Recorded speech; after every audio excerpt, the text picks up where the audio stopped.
Kota Semarang memiliki banyak sejarah dengan beragam destinasi wisata di dalamnya. Dari wisata kuliner, alam, budaya, hingga sejarah ada di ibu kota Jawa Tengah ini. Sebagai salah satu pelabuhan utama pada masa kolonial Belanda, Semarang tentu menyimpan jejak sejarah yang kuat. Hal tersebut dibuktikan dengan banyaknya bangunan bekas era kolonial Belanda yang ada di Semarang. Salah satunya adalah Gereja Santo Yusuf. Gereja ini berada di Jalan Ronggo Wasito, Semarang.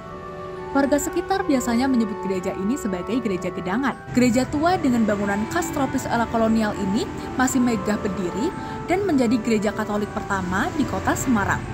Gereja ini dirancang oleh arsitektur Belanda bernama Pastor Gelichnen pada tahun 1875 dengan gaya neogotik. Menyeberang dari gereja gedangan, masih dalam Jalan Ronggo Wasito, kita akan menemui Kompleks Susteran Santo Fransiskus atau yang biasa kita kenal sebagai Susteran Gedangan. Awalnya, Susteran Gedangan dibangun oleh VOC sebagai rumah sakit. Susteran yang berasal dari biara Heidusen Belanda ini awalnya mengirim 11 biarawati ke Semarang untuk mencari dukungan tenaga pendidik atas permintaan Pastor Lichnen pada tahun 1868. Para suster berperan untuk membantu, mendidik, dan mengarahkan anak-anak yatim piatu yang dahulu diurus di Susteran Gedangan ini. Pusat kegiatan para suster dalam bidang jasmani dan rohani dimulai di Gedangan, sebelum mereka memulai karya baru mereka ke daerah Hindia Belanda dan daerah Indonesia lainnya. Kini dalam kompleks bangunan Susteran Gedangan berisi sekolah, yaitu TK Marsudirini Fatima dan Sekolah Tinggi Pastoral Katetik Santo Fransiskus Asisi Semarang.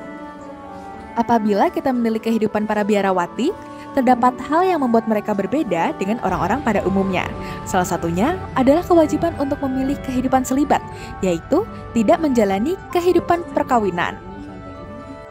Untuk lebih memaknai tentang kehidupan selibat, kami menemui Suster Leonie untuk berbicara tentang kehidupannya di susteran ini.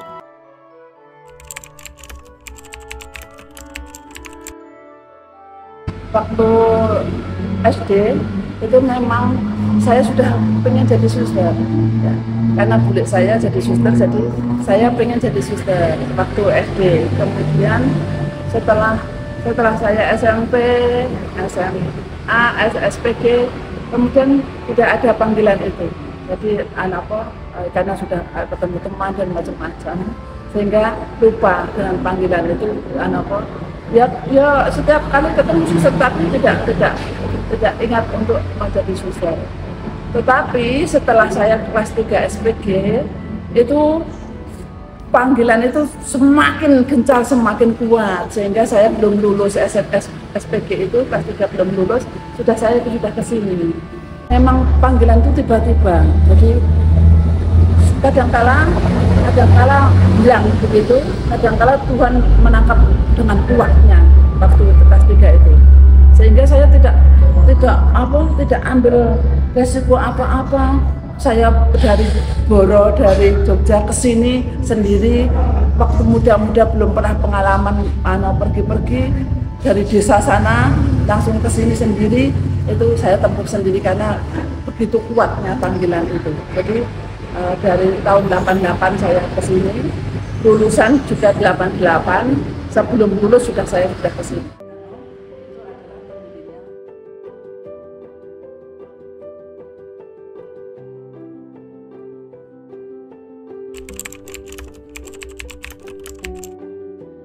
Kami kan punya sekolahan, tetapi kan sudah tutup semua.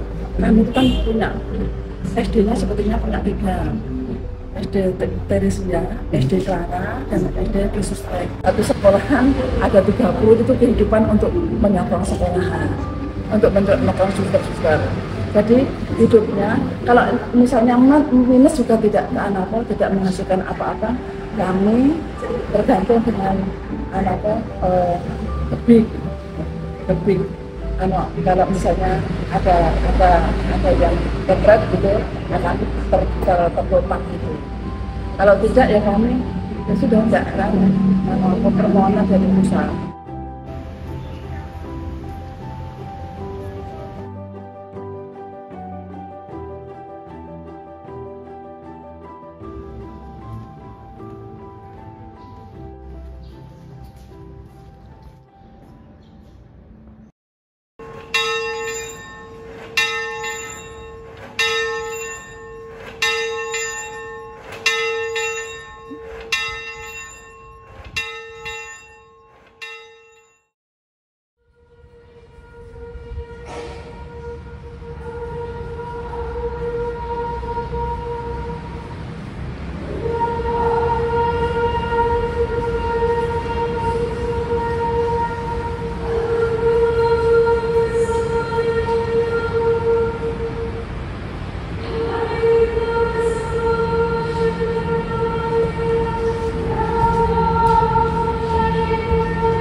sudah saya tempuh 32 tahun menjadi suster, akhirnya tetap senang dan bahagia. Itu karena saya tetap menekuni untuk berdoa. Kalau tentang kesulitan dan tentang godaan itu pasti ada, selalu ada. Tetapi saya tetap berdoa supaya godaan ataupun kesulitan itu berlalu. Setiap kali ada pasti ada goncang, ada mau keluar itu pasti ada. Tetapi yang saya pengalaman saya itu tetap Tuhan yang menjaga saya sehingga saya tetap kuat. Kalau misalnya ada peristiwa yang mungkin sulit sekali dengan saya, mau kok kelihatannya godaan itu kuat sekali, pernah mau keluar karena hidup bersama, kesulitan hidup bersama, kemudian ada masalah yang orang lain iri dan juga masalah macam-macam. Kalau di Bella juga sama dengan di luar juga biasa itu saya alami. Tetapi Tuhan tetap memegang saya. Sehingga kurang lebih saya sudah umur 55, tetap bertahan dan tetap setia. Tetap senang saya menjadi seorang suster.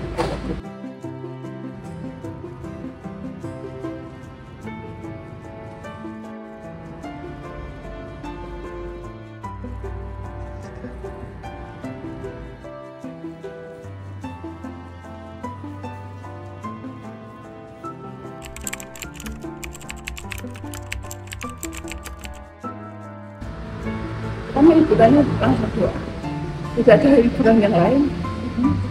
Kami minta kekuatan saja. Misalnya godaan itu mesti ada.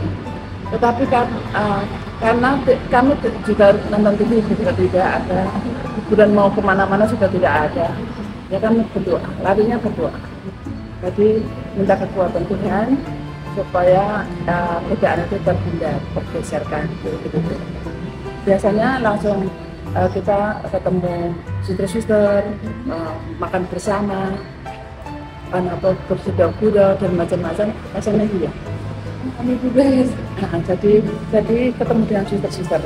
Kalian tidak misalnya itu ada suster yang dekat gitu loh. Nah, kami larinya di tempatnya suster yang dekat.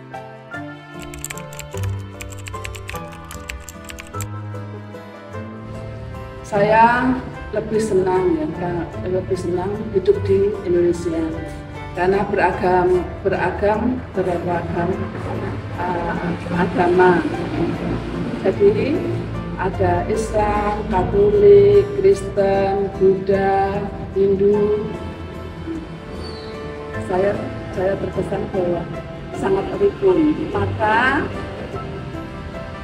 lah di Indonesia ini saling menghormati antar agama, saling bersama, saling supaya hidup kita tetap damai, sejahtera, rukun kepada siapa saja, tidak pandang agama.